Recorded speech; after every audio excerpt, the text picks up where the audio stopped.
Yo, siguro sa mga ka-J-Vlog, ayan, nakauwi na nga tayo dito sa ating bahay. So, around mga 11 ako nakauwi dito. And, pagka-uwi ko, so, nag-ayos na din ako ng mga kailangan kong gagamitin at pupunta na tayo. So, nagpahingal ako ng konti, din naalis na tayo. So, next is doon tayo sa Saragossa. Ito yung home service natin, ayan. So, laptop at saka printer. So, re-reformat natin yung sa laptop. Dun sa printer ayusin naman natin kasi meron siyang error na general error. Ayan, so, blinking yung power tsaka yung ink tsaka yung ano basta yon general L3210 na printer. Ayan, so makikita nyo dyan sobrang bagal ng laptop na to, as in di siya nagre-response, ang tagal. So I think meron mabagal na din yung kanyang hard disk kasi nung reformatting ako sobrang tagal niya din mag-installing. So sa hard disk na din yun may tama, pero goods pa naman after makapag-boot, goods na nung na-reformat ko. So, sabi ko na lang kay client na recommend ko is mag-SSD na lang siya kung gusto niya talaga mabilis sa booting at saka sa response talaga. So, ayan, habang nag-install ako doon, nagre-reformat is eto, chinek ko na tong printer kasi sayang yung time at may schedule pa ako doon sa Luna, guys. So, nag-multitasking na ako dyan para matapos ko din agad yan. At ito, pagkabukas ko ng kanyang printer is sobrang daming dumi. So, may history kasi yan eh. Nakwento din mo. And shoutout pala kay Ma'am Jadin, so siya yung nagpa-ayos dito, guys. So yan, nilinisan natin yung loob niya para ma-check natin baka sa dumi lang or ano. Nilinisan natin, inikot-ikot natin yung mga roller niya para matanggal yung mga nakabara.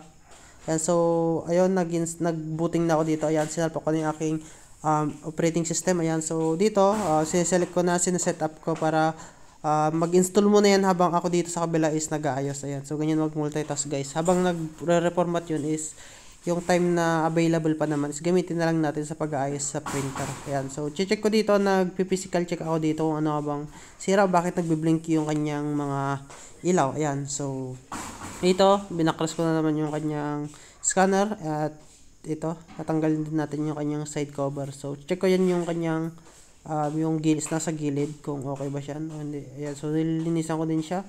So fast forward ko lang to, guys, kasi sobrang haba ng video to. Almost ilang hours ako dun, guys, na nag-ayos. Ayan, so hanggang naging okay na to, na mekos-mekos natin. Ayan, so natapos ako dito around 4 PM. Ayan, so expectation ko matatapos ako ng 2 pero hindi. Natapos ako na dyan sa pag-ayos dyan around 2, kaya siya ng 2 pero may problema pa ako yung sa printer is yung sa printing niya missing color yung iba, kaya yun no choice ako, nag-cleaning pa ako. Ayun, so hanggang sa naging okay na yung black, okay na din yung magenta tsaka crayon. So yan, merienda muna tayo, guys. So yan yung habol natin pag nag-ayos, merienda. Ayan, so back to topic tayo. Ayun nga, hanggang sa cleaning ako ng cleaning. Ayan, so installing pala dyan yung sa reformat yan. So may install pa pala tayo, guys, ng Adobe. Ayan, so Premiere ay license yan na, no? Hindi siya license, yung crack siya, pero maganda na siya, guys. Pwede siya mag-edit ng ng mga PDF. So ayan, back to printer tayo at cleaning ako ng cleaning diyan, guys, kasi nga as in napabayaan yung printer na yun kaya tumigas na yung kanyang ink doon sa kanyang print head. And ayun, nasobrahan sa yan, cleaning pa rin na yan. Nasobrahan sa cleaning, nag-overflow na yung ayan, nag-overflow na. Kaya nagka-problema din ako diyan, nagpunas-punas tayo kasi nakakaya na kapag nag-overflow yung overflow. Kaya next, sabi ko kay mama, yan, okay na doon. Sabi ko, next na lang yan. Yung sa, i-clean ulit yung wasted ink pad niya at saka yung sa head. Manual declogging ko yan. Bye bye. So, dyan lang, napaba yung story ako.